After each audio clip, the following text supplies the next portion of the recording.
Hello everyone, आप लोगों का बहुत बहुत स्वागत है my YouTube channel Naimuddin law classes में। और हम भारतीय नागरिक सुरक्षा संहिता 2023 पढ़ रहे हैं। इसके बारे में बेसिक मैंने आपको बता ही दिया है कि अधिनियम संख्या 46 है, कुल कितनी धाराएं हैं 531, कुल कितने अध्याय हैं 39 यानी 39, और लागू हुई है 1 जुलाई 2023 से। आज हम आ गए हैं धारा 41 और धारा 42। धारा 41 बताती है कि मजिस्ट्रेट द्वारा गिरफ्तारी कि क्या कोई मजिस्ट्रेट भी किसी व्यक्ति को गिरफ्तार कर सकता है। मजिस्ट्रेट दोनों ही हैं इसमें, कार्यपालक भी और जुडिशियल भी। और जो सशस्त्र बल के सदस्यों का गिरफ्तारी से संरक्षण, क्या जो सशस्त्र बल के सदस्य होते हैं क्या उनको भी गिरफ्तारी से संरक्षण दिया जाता है। आज की वीडियो में हम यही जानेंगे। ये भी दो पार्ट में है, 41(1) 41(2), ये भी दो पार्ट में है, 42(1) और 42(2). देखिए आप लोग भी बैरक्ट जरूर पढ़िए, बिना बैरक्ट के काम नहीं चलता है पढ़ने से। तो पहले धारा 41 पढ़ते हैं, 41 मजिस्ट्रेट द्वारा गिरफ्तारी।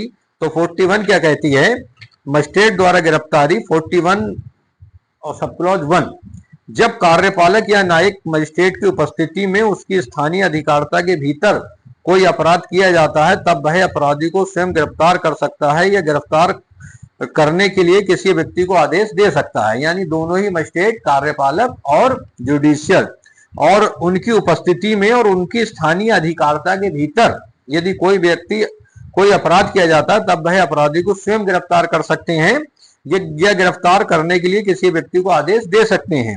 और जब जमानत के बारे में इनसे अंतर्विष्ट उपबंधों के अधीन रहते हुए अपराधी को अभिरक्षा के लिए सुपुर्द कर सकता है। अब आता है क्लॉज 2, कोई कार्यपालक या न्यायिक मजिस्ट्रेट किसी भी समय अपनी स्थानीय अधिकारिता के भीतर किसी ऐसे व्यक्ति को गिरफ्तार कर सकता है या अपनी उपस्थिति में उसकी गिरफ्तारी का निर्देश दे सकता है जिसकी गिरफ्तारी के लिए वह उस समय और उन परिस्थितियों में वारंट जारी करने के लिए सक्षम था। तो ये थी धारा 41। बहुत सिंपल है, आपसे ये पूछा जाता है कि क्या मजिस्ट्रेट भी गिरफ्तार कर सकते हैं, तो बिल्कुल कर सकते हैं। धारा 41 में मजिस्ट्रेट दोनों प्रकार के, कार्यपालक और जुडिशियल।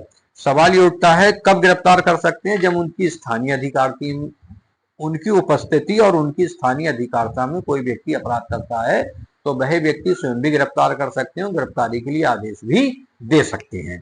ठीक, अब आते हैं धारा 42 पर। 42 ये कहती है सशस्त्र बलों के सदस्यों का गिरफ्तारी से संरक्षण।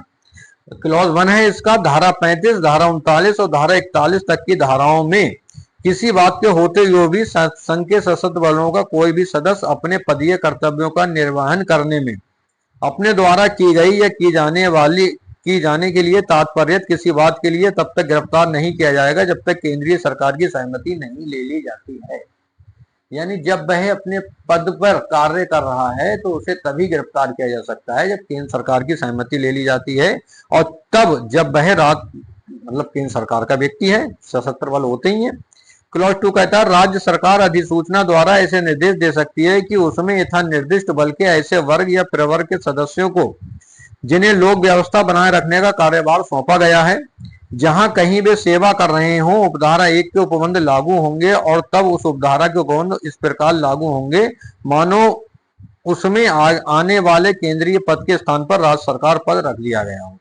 तो ये दो धाराएं आपने पढ़ी, आगे की धाराएं कल आपको पढ़ाएंगे। सेक्शन 41 और सेक्शन 42। 41 में मजिस्ट्रेट द्वारा गिरफ्तारी, तो 2 पॉइंट है, 41(1) 41(2). यदि कोई मजिस्ट्रेट की उपस्थिति में चाहे कार्यपालक हो या जुडिशियल मजिस्ट्रेट कोई व्यक्ति अपराध करता है और उसकी स्थानीय अधिकारिता है तो वैसा मजिस्ट्रेट स्वयं भी गिरफ्तार कर सकता है या ऐसे व्यक्ति की गिरफ्तारी के लिए आदेश दे सकता है। और 41(2) ये कहती है जब मजिस्ट्रेट वारंट निकालने के लिए सक्षम है तो वो व्यक्ति गिरफ्तार कर सकता है। सशस्त्र बलों के सदस्यों का गिरफ्तारी से संरक्षण, धारा 42 इसके बारे में बताती है। धारा 42 ये कहती है यदि कोई सशस्त्र बल का सदस्य अपने पदीय कर्तव्य के निर्वहन में कोई कार्य करता है तब उसको, यदि वो कार्य अपराध की श्रेणी में भी आ जाता है तब उसको केंद्रीय सरकार की मंजूरी से ही गिरफ्तार किया जाएगा, अन्यथा नहीं। दोनों धाराओं को समझ लीजिए, यदि कोई समझ में नहीं आए तो कमेंट बॉक्स में जरूर पूछिए। धन्यवाद।